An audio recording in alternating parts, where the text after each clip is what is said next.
Olá, tudo bem? Eu, professora Maura Feliciano, professora, advogada, estou passando por aqui, né, para a gente continuar o assunto que eu tratei ainda há pouco com vocês, nos 5 minutos de dicas previdenciárias, lá no meu perfil no Instagram, @maura.feliciano. Curte, né? Pode ir ali me seguir no Instagram e aqui, né, no YouTube, dá um like, compartilhe, convide os outros colegas, né? Faça a sua inscrição nesse canal, que pelo menos uma vez por semana, então eu deixo aqui um vídeo gravado, geralmente uma sequência do que eu falo nos 5 minutos de dicas previdenciárias. 5 minutos não dá para falar muita coisa, né? Então eu dou ali algumas pitadas, alguns pitacos, e a gente dá uma aprofundada aqui neste canal, tá certo? Mais cedo eu disse aos colegas, tratei, na verdade, de uma dúvida que é bastante recorrente na nossa sociedade, que é a diferença entre a aposentadoria por invalidez e a aposentadoria da pessoa com deficiência. Desde o dia 13 de novembro de 2019, que a gente não trata mais desta expressão, aposentadoria por invalidez, mas sim aposentadoria por incapacidade permanente. Então vejam, é comum que o segurado ele tenha esta dúvida. É comum que o segurado ele chegue no seu escritório querendo uma aposentadoria por invalidez, quando na verdade a aposentadoria da pessoa com deficiência, ou vice-versa. Ele quer a aposentadoria da pessoa com deficiência, quando na verdade existe ali uma incapacidade total, permanente para toda e qualquer atividade remunerada. Então, o primeiro ponto que eu deixo aqui para vocês: é diferente a aposentadoria por incapacidade permanente da aposentadoria da pessoa com deficiência.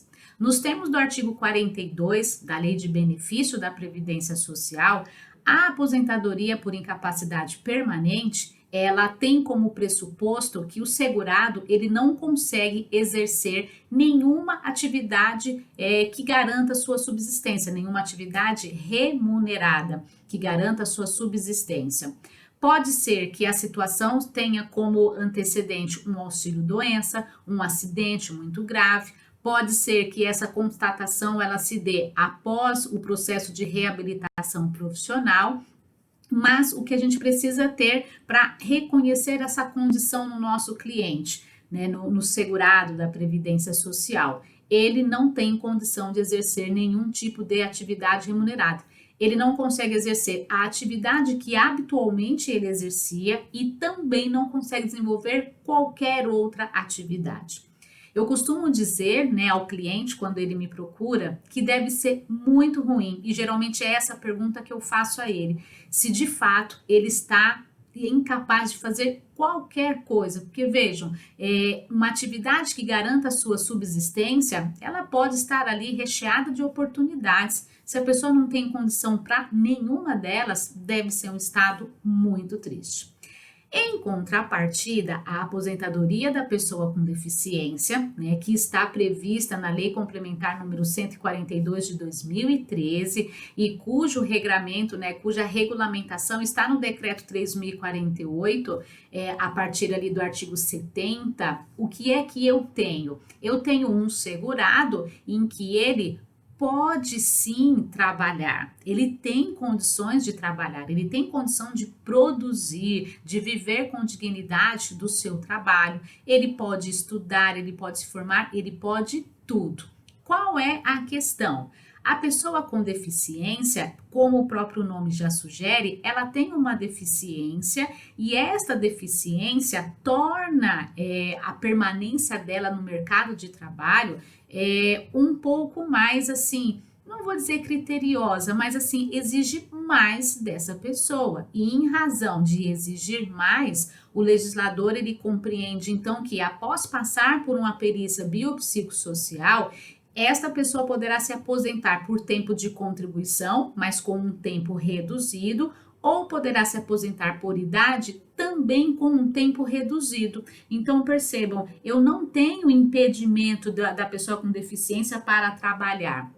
Né? Ela não está incapaz para exercer a sua atividade habitual, ou atividade que garanta a sua subsistência. Não existe isso, existe um outro pressuposto.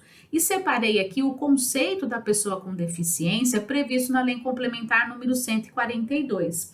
Considera-se pessoa com deficiência aquela que tem impedimentos de longo prazo, de natureza física, mental, intelectual ou sensorial, os quais, com interação com diversas barreiras, podem obstruir a sua participação plena e efetiva na sociedade em igualdade de condições com as demais pessoas.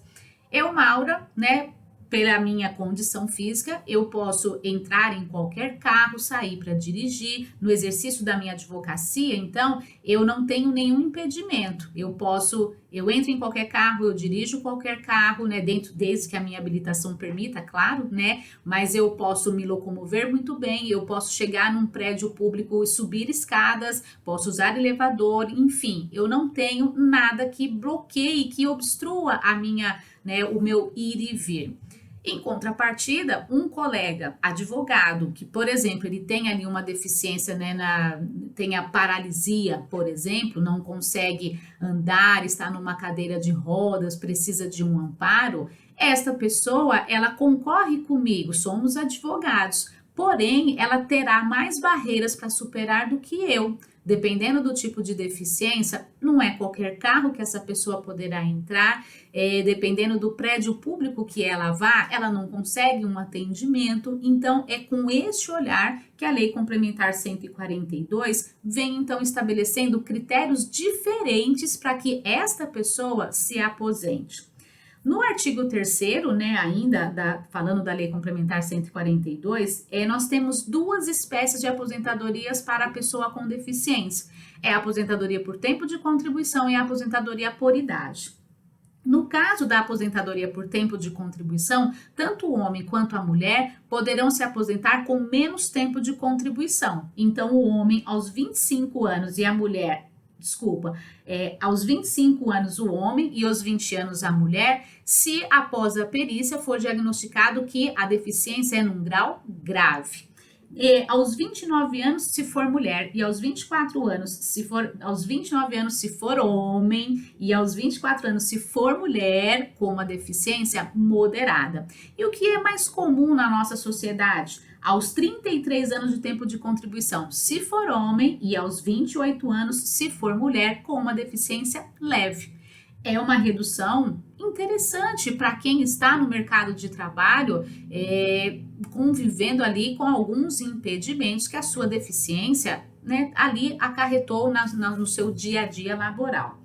Quando a gente fala da aposentadoria da pessoa com deficiência por idade, eu tenho também a redução da idade. 60 anos de idade se for homem e 55 anos de idade se for mulher, e aí independe do grau de deficiência. Precisará ficar comprovado, claro, a deficiência e um tempo mínimo de contribuição de 15 anos e a existência da deficiência por igual período. Então percebam, quando atenderem o segurado, identifiquem qual é ali o ponto inicial. Se é uma incapacidade permanente e não consegue realizar nenhuma atividade remunerada que garanta sua subsistência, ou se você está diante de um segurado que tem uma deficiência dentro desses parâmetros que eu comentei com vocês, né? Deficiência física, mental, intelectual ou sensorial, e que por conta disso, então, poderá se retirar, né? Poderá se aposentar mais cedo. Na aposentadoria por invalidez, a pessoa ela não pode trabalhar, ela não pode exercer nenhum tipo de atividade remunerada sob pena de ter o seu benefício cessado ou até mesmo, né, suspenso até que se comprove ali se ainda continua incapaz ou não. Na aposentadoria da pessoa com deficiência, pode continuar trabalhando sem nenhum problema, tá? Então, essas são as dicas, né, que eu preparei, né, passei pela manhã ali no Instagram e que eu quero aqui deixar para vocês. Claro, o assunto ele é extenso, principalmente no que diz respeito à aposentadoria da pessoa com deficiência. Qual é o método utilizado para a caracterização dessa doença, dessa deficiência, tem um questionário muito extenso para ser respondido, o que a gente precisa ter ali em mãos a documentação do nosso cliente. Então, o assunto ele rende bastante, que em outras oportunidades eu terei o prazer de conversar aqui com vocês. curta este vídeo, pode interagir comigo fazendo perguntas, fazendo sugestões, né? Compartilhe com outras pessoas e principalmente, né, se inscreva aí no meu canal para que a gente possa interagir cada dia mais, tá bom? Um abraço, agradeço muito vocês estarem comigo, estarem acompanhando aí este trabalho, um trabalho de divulgação, um trabalho de prestação de serviço para toda a sociedade, incluindo os colegas que são advogados e a sociedade como um todo. Até o próximo vídeo.